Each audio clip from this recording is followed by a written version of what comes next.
Joining us, Aaron Kessler, Senior Internet Analyst at Raymond James. Aaron, good to see you. Thanks so much for joining us. So a little bit disappointing given both the pre-announced and the lift numbers.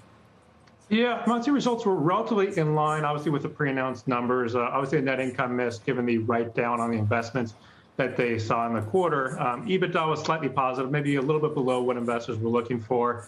And I'd say guide was relatively in line. Investors may have been looking for a little bit more for the Q4 guide. But remember, Q4 does have a little bit of seasonal softness on the mobility side. I would say in Q3, delivery was a little bit below our expectation. We think it was also due to this little bit of seasonality with consumers going outside more, less ordering at home. So that may have been a little bit of a headwind for Q3 on the delivery side.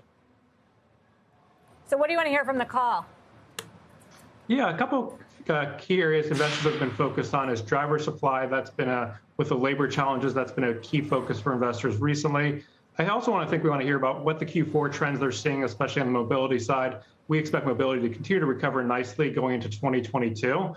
So we want to see signs, especially in the U.S. International's been a little bit stronger. We want to see signs of some of the areas in the U.S. Lyft calls some softness still in some parts of the U.S. market. Likely we see that for Uber as well. But we do think things start to get better for Uber going into 2022 as you get more commute traffic coming back, travel opens up more again. So we want to hear their view on 2022 expectations as well.